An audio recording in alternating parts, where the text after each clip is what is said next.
Muy buenas noches a todos y a todas. Radio La Base, SATV, transmitiendo una vez más, conversando al toque desde San Antonio. Hoy con un hijo de migrante, abogado de la Universidad Católica, donante, peatón semanal, deportista en la medida de lo posible, panelista de El Matinal de los que sobran. En su Twitter, casi 200.000 seguidores. Su nombre, Daniel Stingo. ¿Cómo le va, compañero? Bien, gracias. ¿Y ustedes? Bien, aquí de San Antonio, oiga, y en vivo, agradecer nuevamente el que usted esté hoy conversando con Radio La Base SATV. No, pues el agradecido soy yo que me hayan invitado al Radio de la Base, así que muy contento que me hayan invitado y poder estar con la gente de San Antonio un ratito ahí conversando, contestando preguntas, intercambiando un poco, porque ahora ya no se puede ir, así que hay que estar por estas vías. Sí, oiga, mire, nosotros hoy día vamos a partir al tiro, dentro de su estilo, usted siempre ha sido bien crítico con la clase política cuando le mienten a la gente. Y eso es una de las cosas que más se agradece en su persona. Diego Charper hoy indica de que se aprobó la rebaja de la dieta parlamentaria al 50%, cuando en realidad fue rechazada y pasó a comisión mixta. ¿A eso usted se refiere cuando la clase política miente descaradamente a la ciudadanía? Yo diría que eso es poquito, pues, y total, porque en el fondo se aprobó y no se aprobó, tiene que ir se aprobó en general, después tenía que ir a comisión mixta porque algunos no querían que se bajara al tiro la dieta, sino que tienen que mandarlo a la comisión, o sea, a las instituciones. Pero Chalper miente mucho más que eso, pues eso es cosa como del juego de niños, porque al final del día igual van a bajarse la dieta. No sé si el 50%, porque tengo que acordarse que muchos años cuando Gabriel Boric y Giorgio Jackson presentaron esto y les dijeron que era unos ridículos, que cómo se le ocurría, que no sé qué. Y ahora, claro, están todos bajándosela porque la gente los está mirando. Pero no, Chalper miente en esto y en otras cosas. ¿No? Esto es como una cosa niña para lo que ellos mienten. Eso. Esto, Cambian las cosas. oiga, la derecha, y en realidad hay que, cuando hablamos de derecha, para nosotros, somos bien honestos, nosotros nos mezclamos a la democracia cristiana, al Partido Radical, incluso el Partido Socialista en la actualidad, por ahí Revolución Democrática, comunes que han apoyado a este gobierno en algunas cosas que lamentablemente han ido perjudicando directamente a la ciudadanía. Pero, ¿cuál es ¿cómo se puede lograr para que tengamos al fin una clase política que nos hable de frente con la realidad, con lo que realmente necesitamos saber? Yo creo que hay una cierta responsabilidad de todos nosotros. Yo soy un convencido que, pues yo he dado muchas charlas y en las charlas que doy para la nueva constitución, una de las cosas que digo al final casi de la charla es que Piñera esté gobernando también es culpa de nosotros. O sea, nosotros cuando no vamos a votar, estamos votando por la derecha. ¿Cierto? O sea, que se queja pero no va a votar. Si no vas a votar, bueno, entonces estás votando por la derecha, porque ellos tienen un tope. Ellos nunca van a poder pasar de ese tope la derecha. Entonces, si la gente va a votar, no van a poder ser gobierno. Si estos tipos están gobernando con un 27-28%, no más que eso. Entonces, si la gente hubiera ido a votar, otro gallo habría cantado. Entonces, hay cierta responsabilidad de todos nosotros de que no logramos convencer a todos que fueran a votar. Acá en Santiago, por lo menos, hay comunas que votan el 25, el 26, 27%. Vitacura, que es la donde están los más derecha, vota el 70% porque ellos aseguran el voto, ellos van a votar. Entonces, hay una gran responsabilidad parte nuestra.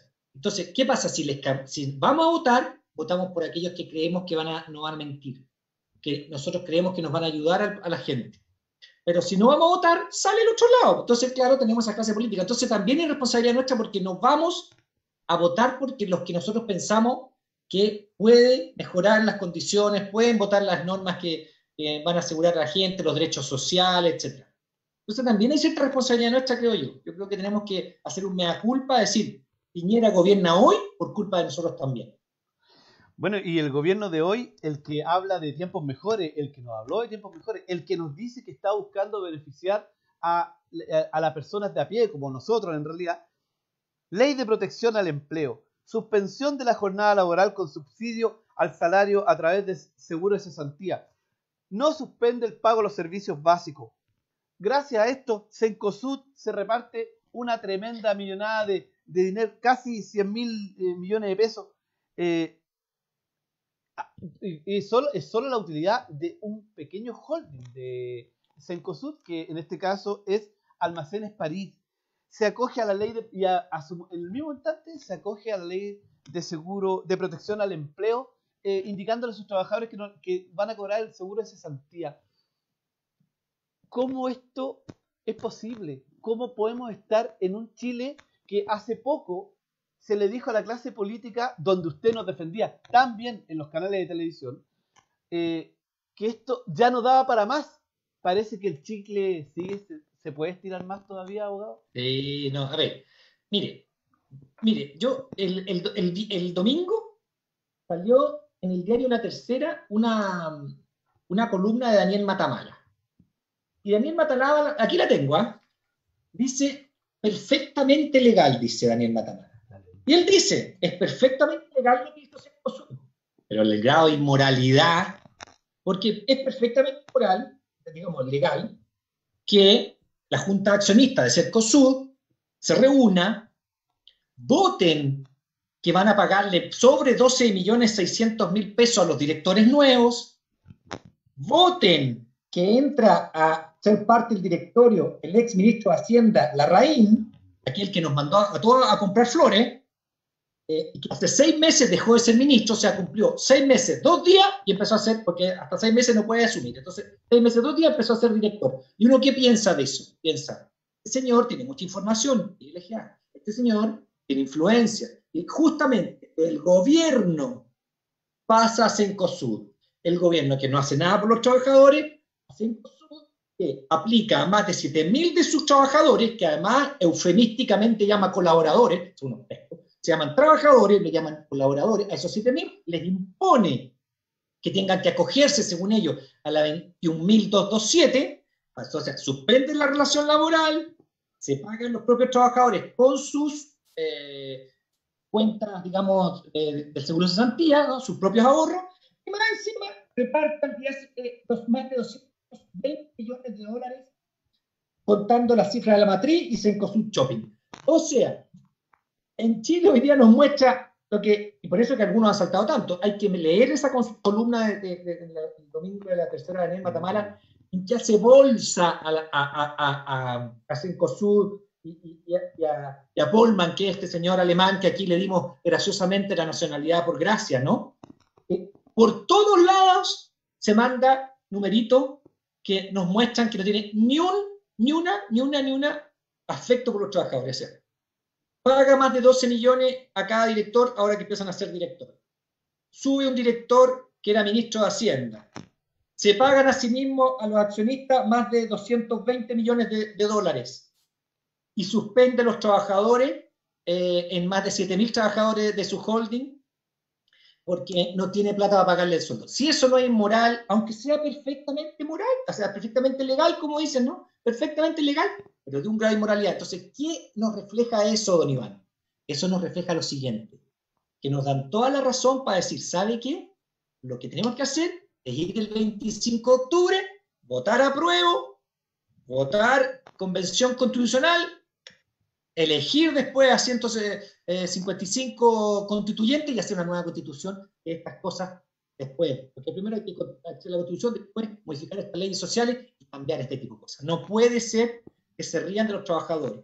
Esta ley de la 21.227 que autorizó la suspensión, porque eso es, ¿no? Suspender la relación laboral, o sea, el trabajador no va a trabajar, pero no recibe sueldo. Le pagan sí las imposiciones.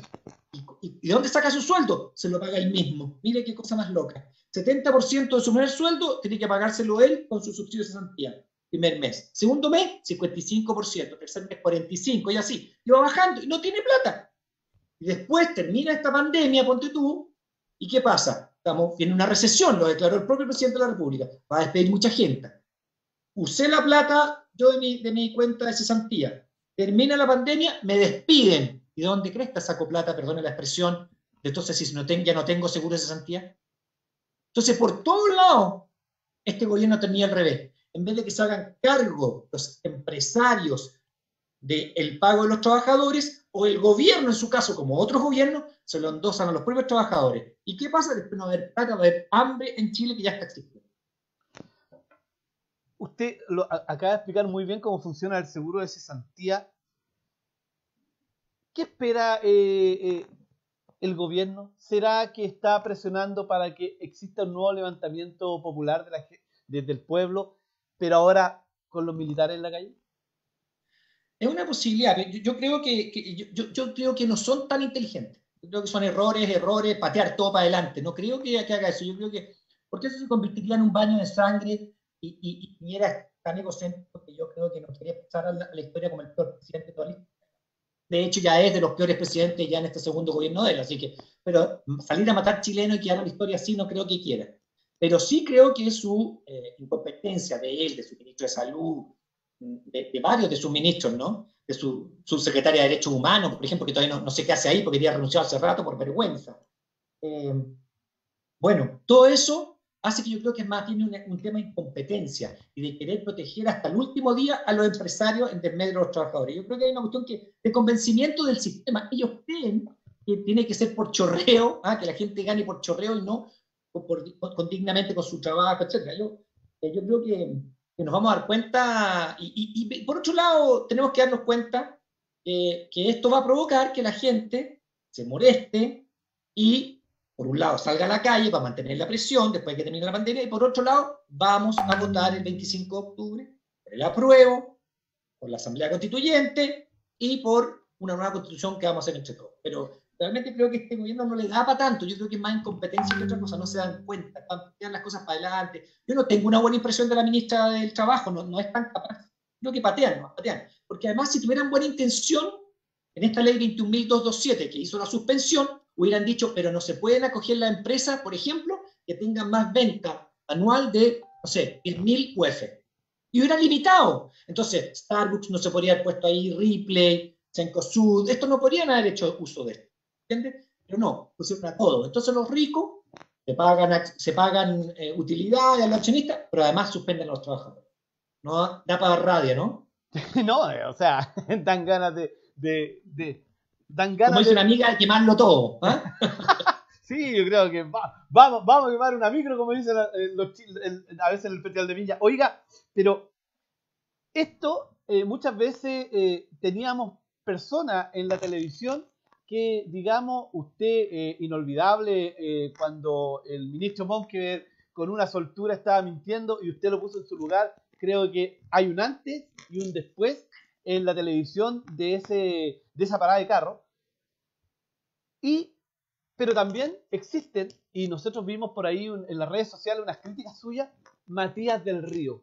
Gente que de verdad no hace la pega realmente que debiera hacer en esas plataformas tan importantes que ellos tienen. Sí, lo que pasó esa vez en TVN, Iván, es que yo la verdad, yo soy abogado laboralista, me he especializado y he estudiado esta cosa constitucional porque me interesa que hagamos el cambio constitucional, pero lo que pasó al ministro lo llevaron para que explicara lo que era la flexibilidad laboral, ¿se acuerda un poco en ese tiempo, hace ya 7, 8 meses? Y yo no me voy a quedar callado cuando dice que esta ley es muy buena porque van a poder negociar en igualdad de condiciones los trabajadores con los empleadores. Le digo, a ver, ministro, yo me dedico a esto, no hay igualdad de condiciones, esto lo sabemos, o sea, el derecho laboral fue creado para proteger al trabajador. La inspección del trabajo está creada, a veces lo hace, a veces no, pero fue creada para proteger al trabajador. Entonces usted no me puede decir que una negociación entre un empleador y un trabajador es en igualdad de condiciones. Aquí la única vez que hay igualdad de condiciones es cuando hay un sindicato poderoso, cuando hay negociación por rama, pero no me venga a decir que hay igualdad de condiciones para que el trabajador negocie con el empleador, o sea, por favor. Entonces eso, claro, y él, que no era muy experto en derecho laboral, la verdad, se confundió entero, sí, pero no le pueden venir a decir a la gente que, y ahora, y le voy a decir una cosa, Iván, ahora, en esta 21.227, la ley, los empleadores también tienen que ser por acuerdo. Y mentira, viene el empleador y le dice, fírmeme esto si no lo he hecho. Y eso es lo que pasa. O sea, o suspendemos la relación laboral o lo he hecho. Entonces no hay igualdad para que un trabajador le diga, no quiero firmar la suspensión laboral. O lo firmás y te echo. porque no hay igualdad, no hay una cuestión equilibrada acá. Si, obviamente el empleador es el que tiene el poder, él es el dueño de la empresa, el gerente, y le dice si no te hay. Entonces, eso que trató de decirme, ¿sabes? Trató de decir a todos los chilenos, digamos, el ex ministro Monker, actual embajador en Argentina, y lo premiaron con eso, era una pachotada, o sea, nadie que cache un poquito de derecho laboral sabe, todos los que trabajamos sabemos que no hay igualdad de condiciones. O sea, yo me monto en el macho con un gerente y salgo con una PLR inmediata. Y lo otro que te hace referencia es que, claro, lo que pasa es que me tocó ver la entrevista que le hizo a Piñera, y más condescendiente no podría haber sido, o sea, fue demasiado condescendiente con el presidente, ni una pregunta que lo llevara a una esquina, a un rincón, para presionarlo un poco. Y después, cuando le tocó entrevistar a la presidenta del Colegio Médico, doña Isquia Siches, lo único que decía era, quería hacerla pelear con el ministro de Salud, quería hacerla pelear con el gobierno, entonces quería hacer que hubiera disrupción, que no hubiera acuerdo en la mesa del COVID-19. Entonces la niña le contestó varias veces lo mismo y seguía insistiendo y seguía insistiendo y seguía insistiendo. Dice, a ver, ¿qué pasa? O sea, ¿por qué esa doble forma de entrevistar? Aquí, si eres periodista, supone que tienes que ser un poquito más, sobre todo si estás tú puedes tener tu posición política, bien, ya te contestaron una vez, dos veces, tres veces, y seguir insistiendo porque buscas pelear, aunque te lo estén diciendo al oído. Si yo he trabajado en televisión, trabajé más de 15 años en televisión, y también tengo una cosita que me metían acá y te iban dando instrucciones, uno si quiere las pesca, si quiere no, pero por favor, o sea, si entrevistamos a la máxima autoridad del país, no le hacemos ni una pregunta un poquito incómoda, y a la presidenta del Colegio Médico, que nos ha representado a todos, porque todos sentimos un poco que Isquia ha sido la más cuestionadora, que es su papel también, ¿no? Cuestionar un poco. Ahí él quiere hacerla pelear con todo el mundo, cuando ella lo que quería era que la mesa COVID-19 lograra, por lo menos que le entregaran información, etc. Entonces, claro, ahí yo encontré que era una frescura de que un periodista se portara de esa forma, y por eso dije yo que lo que dije, que me costó harto también. Oiga, pero aquí nos llega, por ejemplo, lo que ocurre con bomberos. 3.755.000 millones menos en aportes. Nos recuerdan la información de cuando perdonaron a Cencosud el impuesto de 125 millones de dólares. A Johnson. Justamente, a Johnson. Entonces, bueno, gracias a Julio Escobar, presidente del Comunal Partido Radical, abogado, dice que le envía muchos saludos y que está viendo muy atento a la entrevista. Esta desigualdad y a la gente, por ningún motivo, los servicios básicos. El día anterior, el pago de las patentes, la gente estaba en las filas y les fueron a avisar, oye, tranquilo, pueden pagar en 6 meses más. Es burla, se burlan. Usted dice que lo hacen sin querer, pero está muy cerca de la burla. Es que yo creo que no es una burla, yo creo que es, creen en ese sistema, creen en eso. Ellos, porque a veces yo siento que usted, Iván, yo y otros somos un poco inocentes. Pensamos que, no, si el tipo tiene la cosa clara, ellos gobiernan para un sector, no gobiernan para la gente en general, gobiernan para un sector. Y son consecuentes con eso. Gobiernan para el sector de derecha, a los empresarios, que son los primos, que el pariente, que no sé qué. Pero si es así, o sea, ¿por qué tenemos que pretender, con esa mentalidad de ellos, que gobiernen para el pueblo? Si aquí el error fue nuestro, ¿para qué elegimos a estos señores? Sí, bueno, elegimos todos, pero digo, vamos a tener que bancarnos a este señor porque la embarramos al no ir a votar, porque la embarramos al no convencer a otros, porque quizá los candidatos de izquierda no eran tan buenos, no sé, pero esto es por consecuencia de que nosotros mismos hicimos, la embarramos.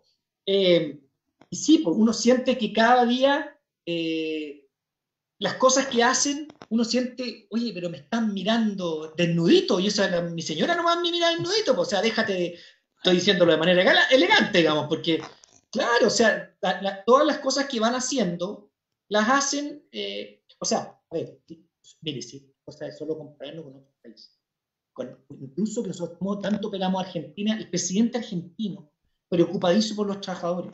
Esas declaraciones me impresionaron cuando dijo, yo no voy a permitir que ningún empresario despida trabajadores o le baje el sueldo. El presidente argentino que tanto lo pelan. Estamos hablando de que Macron en Francia, la canciller alemana, que no son precisamente de izquierda, ¿no? Usted sabe, preocupados mucho más de la gente. ¿Qué dijo la canciller alemana cuando empezó esto? Aquí, las personas y las familias es lo importante. Después veremos cómo lo pagamos. Estamos hablando de una de las máximas líderes del mundo, ¿no? Entonces, esos son presidentes que se firman en su pueblo, que quieren en su pueblo. Estamos discutiendo en el Congreso y el gobierno no quiere pagar más plata y quiere dar un bono, y un bono que va bajando, y bien pichiruchi, cuando la oposición dice, ay, pare, tiene que dar más plata porque tiene que ser sobre el límite de la pobreza. No, son obstruccionistas, le dicen a los parlamentarios de oposición cuando quieren más plata para la gente. No, son obstruccionistas ustedes, déjenos dar estas migajas, 60 lucas, 40 lucas, eso es lo que vamos a dar. Señor, no puede ser sobre el límite, la gente está en su casa, o si no van a seguir saliendo todos los días a ganarse el pan porque no tienen plata. Entonces tienen que salir diariamente, somos muy pocos los que podemos estar en cuarentena. Yo soy un beneficiado, soy un privilegiado que puedo quedarme en mi casa, pero la gente no puede, entonces se expone más y tiene que salir a ganarse el pan todos los días. Entonces, eso lo encuentro a mí, para mí por lo menos una cuestión. El gobierno no piensa en la gente y piensa más, y cuando dicen, esa dicotomía entre la salud y la economía, sí, el gobierno le interesa más la economía que la gente, si no, no habrían mandado, gracias a Dios, se fueron a la punta del cerro con su idea de empezar el colegio de nuevo, de hacer trabajar a los empleados fiscales, de abrir el comercio. Gracias a Dios la gente no lo tocó y la propia realidad los superó a ellos, pero este retorno seguro y esas estupideces que inventan, se dispararon los pies. Si obviamente no estábamos para eso, y la realidad los superó y tuvieron que echar para atrás. En la mañana abre el mall y en la tarde cierra el mall. Bueno, hablando de cuidado eso, y ojo con eso. A todos los que piensan que el señor Lavín va a ser un buen candidato de la derecha, ojo, es un tipo que no, cualquiera puede ser alcalde de Las Condes, pues. Si aquí hay que mandarlo a otro lado a ser alcalde, a ver si se la puede. Si Las Condes sobra la plata, sobra. O sea, yo vivo en esa comuna y acá hay cada cosa que dices, ¿para qué? Pintan los arbolitos, le ponen chip a los árboles, una cantidad de cosas. La repartición de las platas comunales es tan mala que aquí sobra la plata y en otros lados falta claramente, digamos. Entonces, a los que piensan que Lavín es tan buen candidato, ojo con eso, ¿eh? O sea, las decisiones que toma, un día reabre, hace que todos los gallos de la Pumán que se preparen, gasten plata, porque yo entiendo que esos trabajadores y esos pymes también tengan que armar su cosa, y al día siguiente se los cierra, o sea, se sentó a los de adentro y los de afuera, ¿eh? Los quieren comprar. Es así, todo al garete. Bueno, hoy día, con relación a lo laboral, usted siempre defendió el proyecto de las 40 horas en la televisión versus lo que quería presentar el gobierno. ¿Por qué no lo desarrolla un poquito para que podamos todos entender primero cuál es la diferencia y saber de qué se trata uno y otro? Sí, lo que pasa es que es una cosa muy curiosa, Ivana, porque aquí el despertar social, como dice mi hijo, que tengo que decirlo, no diga estallido, para ir despertar. Bueno, ya despertar. Entonces, el despertar social nos mostró que aquellos proyectos de ley que presentaron algunos diputados no eran tan locos, pues. Cuando Giorgio Jackson y Boric presentaron la rebaja de la dieta, les dijeron que eran unos locos. Cuando Carol Cariola y la Camila Vallejo presentaron máximo 40 horas, también le dijeron unas locas, inconstitucional. Pero como la gente despertó y lo empezó a presionar, se aprobó en la Cámara por lo menos, porque el Senado todavía está durmiendo, las 40 horas como máximo de trabajo. Y eso es muy interesante, porque en el fondo, si uno lo piensa, en Santiago por lo menos, yo sé que en regiones es un poquito más fácil, ¿no?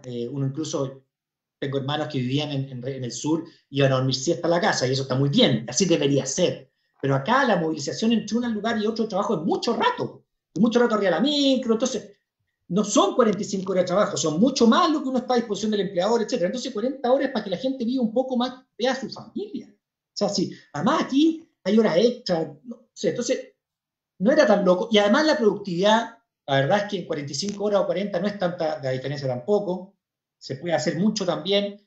Propugnaban esto de las cosas de la casa, hemos visto que se puede, pero después querían que los trabajadores estatales ya no trabajaran más desde la casa, tuvieran que ir a una cosa bien loca, pero bueno, pero se probó que esas normas que estos diputados jóvenes, Boric, Jackson, Camila Vallejo, no eran tan locos y la gente sí las quería esas normas. Entonces, por lo menos la Cámara se vio obligada a aprobarlas por la presión de la gente. La Carol Cariola, todas esas leyes que decían estas chicas, mira la estupidez que hablan, tuvieron que aprobarlas porque la gente presionó y hizo que tuvieran sentido esa normativa, que por lo menos para mí es muy lógica. O sea, se pierden muchas horas y la gente debe estar con su familia, tiene que estar. O sea, el mundo, el trabajo es para vivir, no vivir para trabajar. Digamos. Se hablaba incluso de que iban a bajar los sueldos. ¿Era así? ¿Es así con las 40 No, horas? si se aprobaba las 40 horas no se podían bajar los sueldos, eso es lo que más les dolía a la derecha. O Lo, sea, es los mismos sueldos, pero con 40 horas.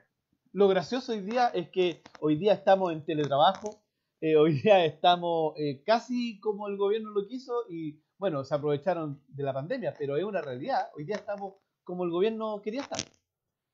Pero yo espero que sea durante la pandemia, porque además la ley que se aprobó respecto del teletrabajo a mí no me gustó, porque decía que o sea, le pueden, ya, uno no, más allá de 12 horas conectados, no. ¿Y por qué 12 horas? ¿Por qué no puede estar 8 horas conectados? Si uno trabaja 8 horas, ¿por qué tiene que estar 10, 12 horas conectados? Tampoco me gustó mucho, ahí una cuestión que hay que afinarla más, porque no me gustó. Bueno, decían sí, hay que afinarla, etcétera, pero ¿por qué tenés que estar 12 horas conectado? O sea, al final trabajas más que está yendo a trabajar. Entonces, también eso hay que afinarlo un poco, porque deberían ser 8 horas conectados y listo, no más.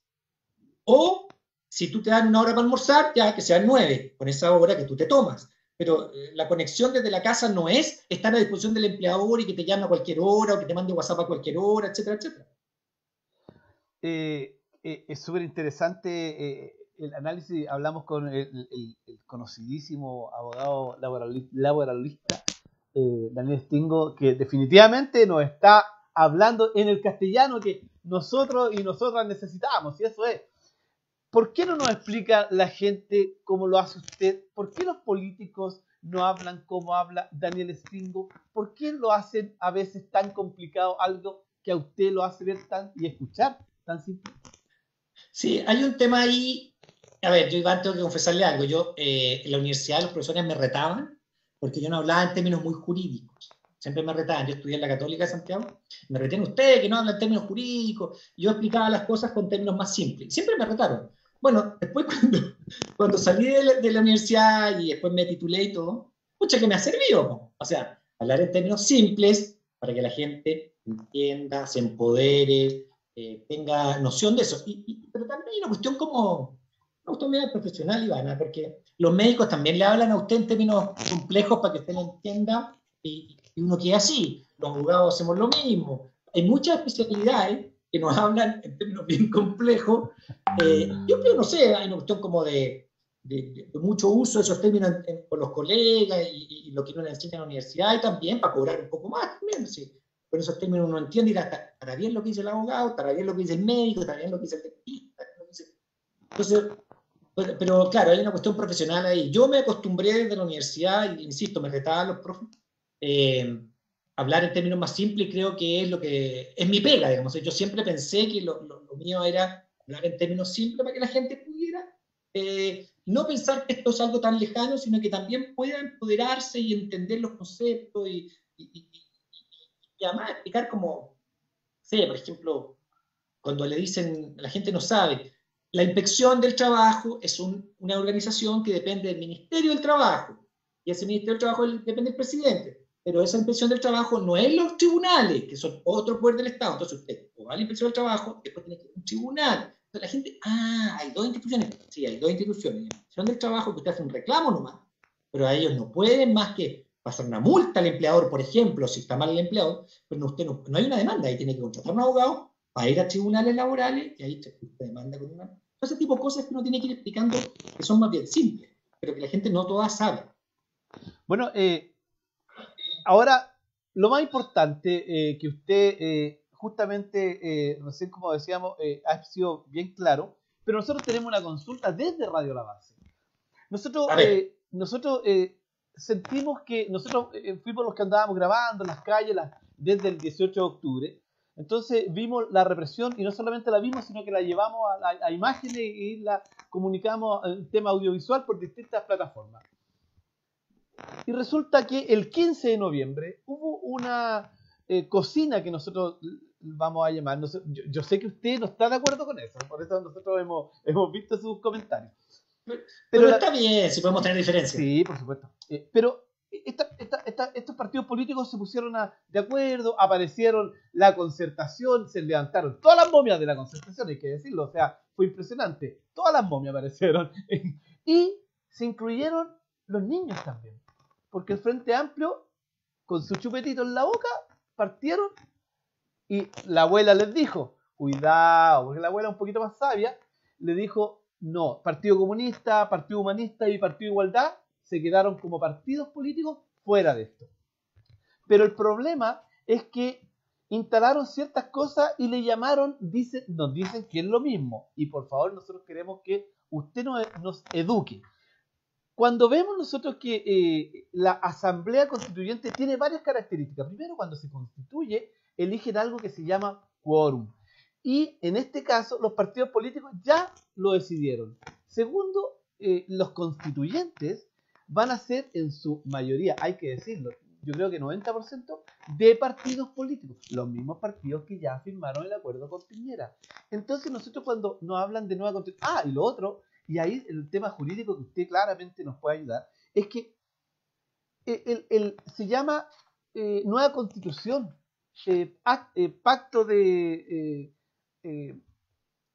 le pusieron nueva constitución. Entonces, hoy día lo están desconociendo. Es como que... Claro, es bueno que me lo plantee. Es como que si dicen esto vamos a hacer un pacto, y me olvidé la primera parte, acuerdo por la paz. Por la paz social y la nueva constitución. Resulta que hoy día algunos ya, ese día salieron, no, vamos a hacer una nueva, claro, porque en Chile la gente estaba en la calle, pero cuando vieron que la gente se empezó a devolver un poco, empezaron a decir, ¿sabes qué? Como Alamán, yo rechazo ahora. Entonces, nosotros queremos que nos explique si realmente es lo mismo, si realmente podemos llegar a escribir una constitución y en realidad esto parte de una hoja en blanco, porque la derecha dice claramente no. Sí, está bien, yo creo que tenemos diferencias y son legítimas, pero mire, ese acuerdo por la paz y la nueva constitución se tradujo en esto. Y esto es una ley. Es la ley 21.200. Ya no hay acuerdo por la paz. Eso ya no tiene ninguna importancia. Ahora ya se convirtió en ley. La ley 21.200 que modificó la Constitución. O sea, la Constitución es esta, se ve al revés, pero es la Constitución política, tiene incorporados estos artículos atrás.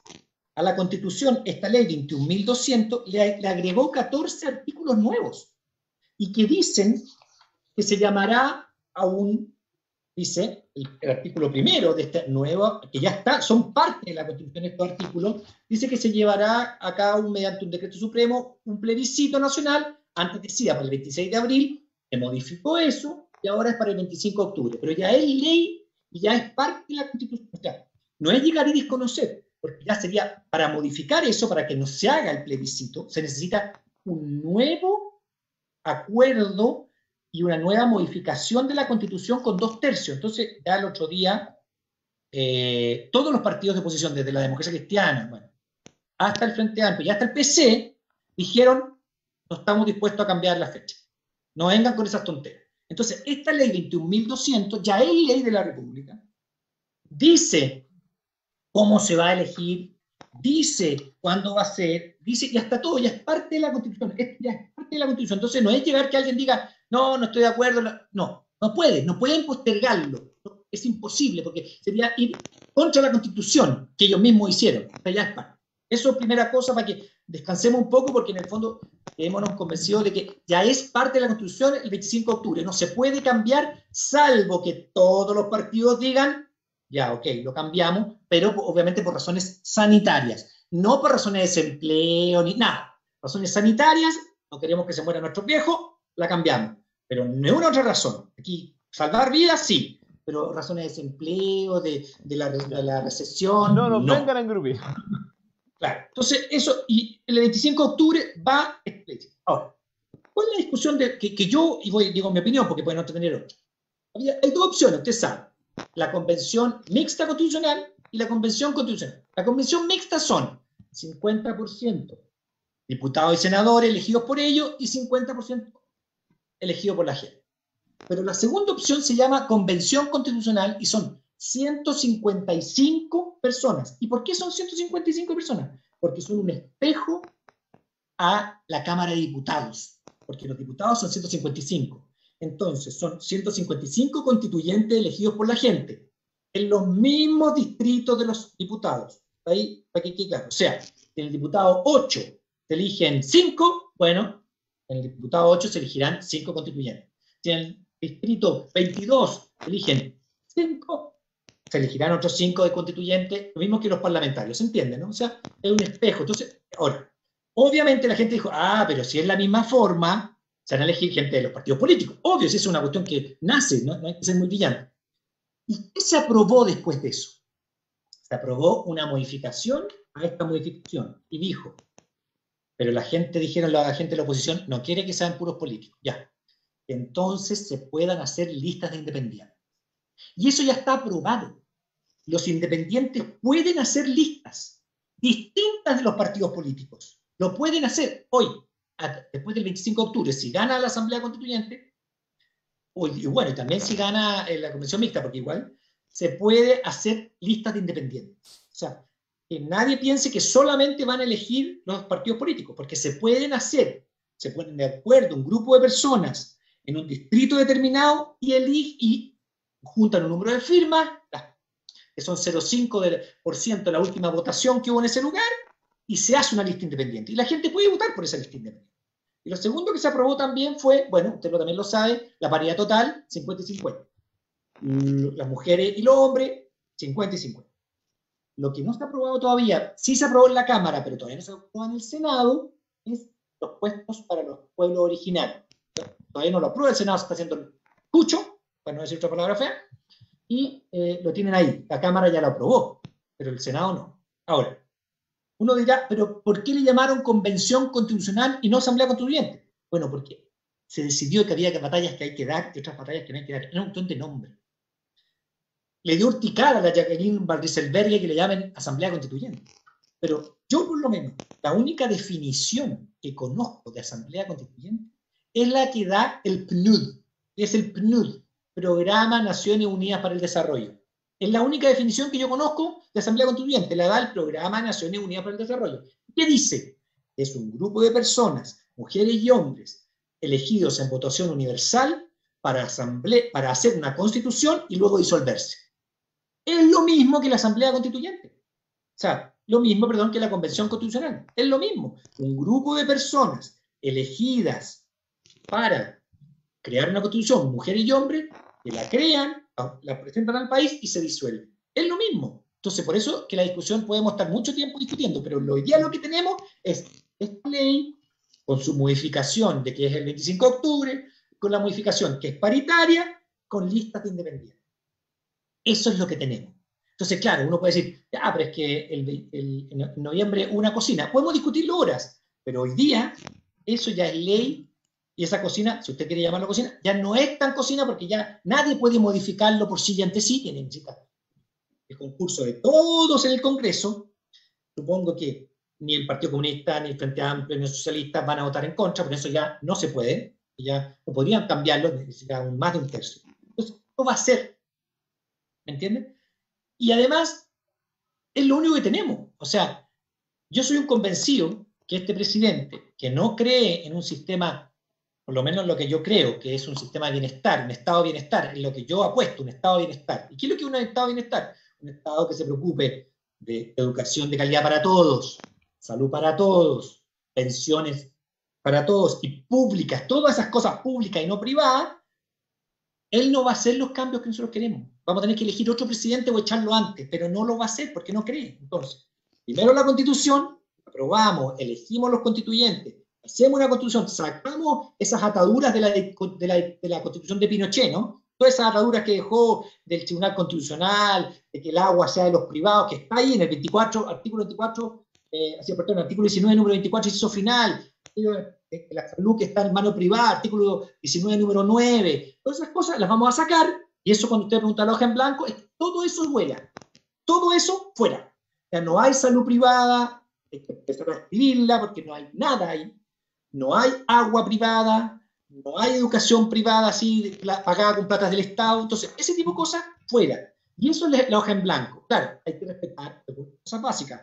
Por ejemplo, todo lo que son los derechos humanos, los convenios firmados por derechos humanos hay que respetarlos porque están por sobre la propia Constitución, porque son los derechos humanos y hay que respetarlos. Y eso entonces es la hoja en blanco.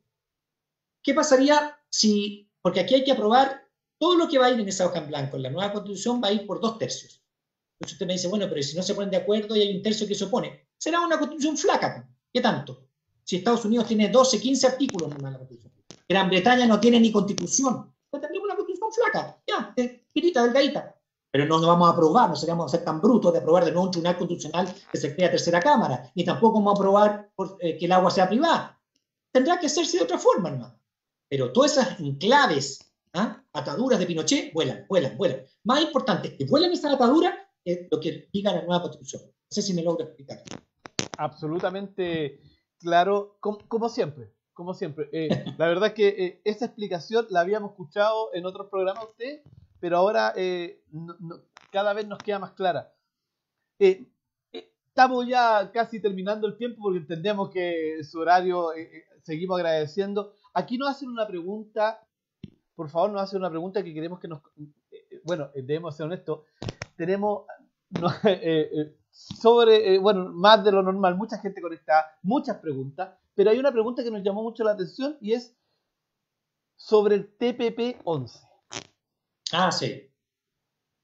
El TPP-11 es un acuerdo internacional que está aprobado en la Cámara de Diputados, pero no está aprobado en el Senado. En el Senado ya no es prioridad, ha bajado mucho en el nivel de prioridades que tiene que verse, por lo tanto no es seguro que se apruebe antes que termine este gobierno.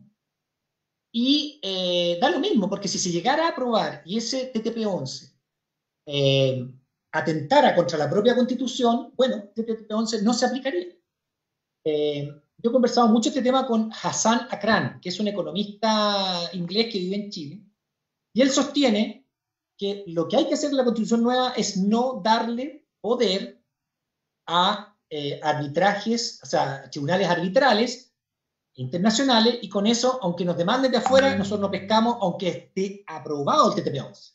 Aunque se aprobara, si nosotros en la nueva Constitución no le damos poder a tribunales arbitrales internacionales, es una autonomía técnica, porque dice que los tribunales arbitrales eligen partes y las empresas también que nos van a demandar, porque el miedo es que nos demanden las empresas extranjeras que se sientan afectados si nosotros no hacemos cumplir el TTP-11, ¿me entiendes, no? Entonces, si eso pasa, él dice, si uno no le da poder a los tribunales arbitrales internacionales, no hay nada que temer con ningún TTP-11.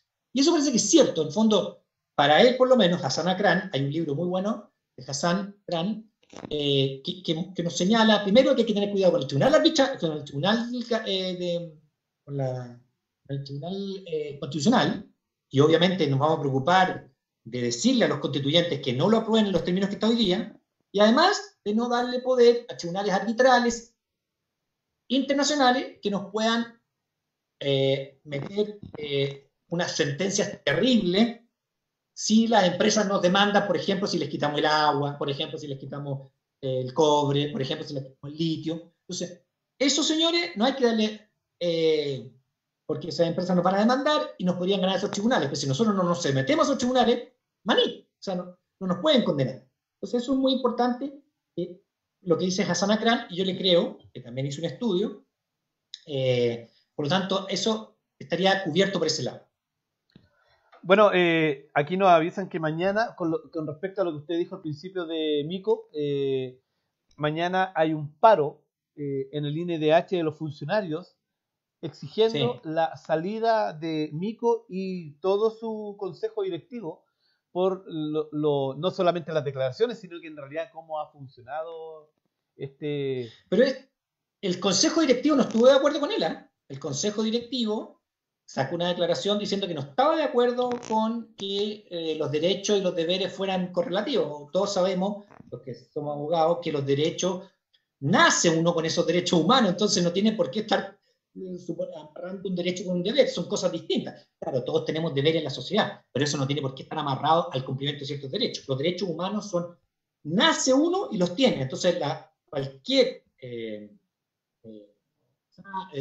digamos, violación de los derechos humanos per se es mala, no tiene que estar sujeta a que hay un deber que cumplir. Y ese fue el error de Sergio Mico, que dijo alguna cuestión que no corresponde, por lo menos en mi opinión, y también del Consejo. El Consejo también dijo lo mismo, entonces no entiendo por qué piden la renuncia al Consejo si el Consejo dijo exactamente lo que estoy diciendo yo, que no está de acuerdo. Entonces, eso me extraña, pero bueno, eso es Ahí nos está una avisando una prerrogativa dirigente nacional en este minuto.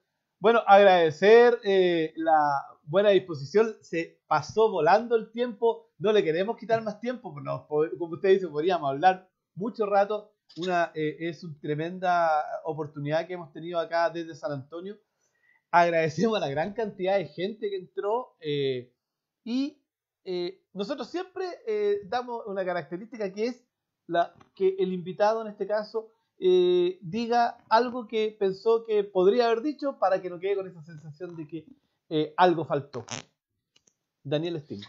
Bueno, yo mira, lo que pasa es que yo iba a ir a San Antonio a hacer mis charlas y como vino la pandemia no pude ir. Teníamos programado con un grupo de gente y me encantaría ir porque supongo que se va a acabar la pandemia en algún momento, ¿no?